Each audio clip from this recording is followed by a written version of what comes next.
फरायाथ' खस्थ' आरो बे खालामनो हाबाफारिखौ सामलायनाय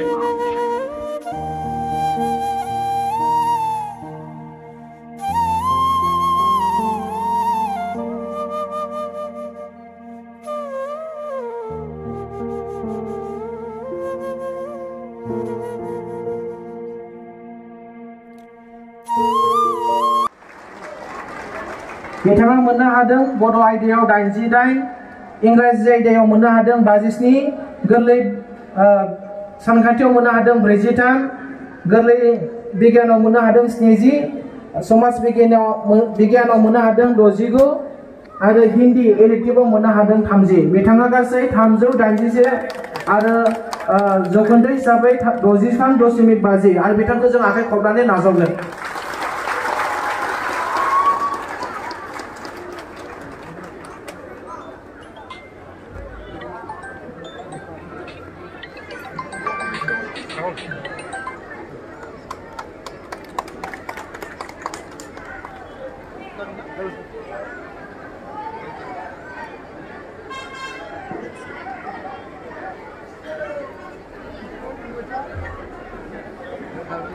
हाबाफारिखौ मावफुंनानै उदालगुरि जिल्लाया खुंनाय देग्लाय बोसोरनि मेट्रिक टप 10 बेनिनो मान बावनाय हाबाफारि फरायाथ'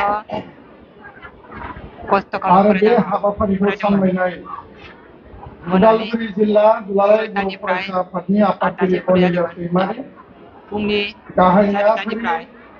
बाबुल बर', जिल्लानि गासै आंनि आइया बिबानगिरि दैदेनगिरि नोंथांमोन, बेयाव जोंजों बाहागो लानाय बिजाब बर'ना होनाय आरो गोबां मानगोनां खामानियाव हेफाजाब डक्टर होयो। लुक दैमारि सार बिथां,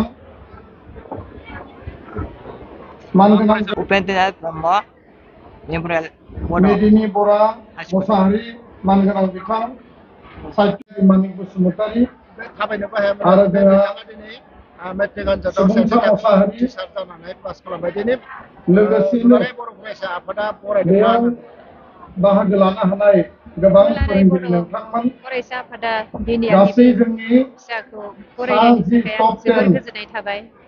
मानो बरायजानाय होनबा बेहा देहानि थाखाय लोरजिया थेवब्लाबो फरायसा बियो गोबां फरायसुलिफोरजों नाजानायनि लोगोसे गेजेरजों फरायनानै सेथि बाहागो गुबुन गुबुन मोननानै बियो फरायसालिनि दिनै दुलाराय बर' स्टुडेन्ट फरायसा आफादाव नोंथांमोन फरायजानाय मोननानै गोबां गोजोननाय मोनदों। दा फरायनाय आरो मा फरायहोगोन बिथांखौ? बिथांखौ गारजेन आर्टसआव नोंथांमोन फरायहोगोन। आर्ट्सआव मबे एबसुनि बरिगामि दख'रानिफ्राय सफैनो हाई हानाय सेकेन्डारि स्कुलाव फरायहोनो नाजादों। जोंनि बिबानगिरि मावथि माबे गामिया बहामोन? बे गामियाव अदला ओनसोलनि गेदेमा खासेबारिनि। मानगोनां अदला नोंथांमोन, खासिबारि। औ आं गिबियावनो फरायसालियाव गासैनिसिमबो थांनायनि सुबिदाया दिनैनि माबायदि? बे नोंथाङा सोर लांदोंमोन बेखौ सिगां? मान बावनाय आरो फरायसालियाव बरायनाय थांनायनि हाबाफारिखौ सुबिदाया लोब्बा बेखौ लाखिनानै बे गारिजोंनो खुलुमनाय, लांलाय लाबोलाय आंनो हामलायनाय नारनानै आरो लांबाय थायोमोन जायफोरा बरायजाबाय आरो बे गारियावनो बिथांमोननो आङो थानानै बेस्ट फरायोमोन। उइचेस बिथाङा आंनिफ्राय गावनि आखाइजों लिरनो जासिहरबाय। हाया आरो बे क्लासफोरावहा दिनै सारमोना 18 मे फोरोङोब्ला लोगोफोरनिफ्राय बर' आरो बिजों सान, लोगोफोरनिफ्राय लानानै लिरखांना होयोमोन आरो बै दिनैनि बे लिरखांनायखौ गोथार नायनानै सानावनो बे गाव 1960 मखस्थ' थाम खालामनानै मायथाइनि लिरोमोन। आनजादाव बोरै लिरखो बिथाङा?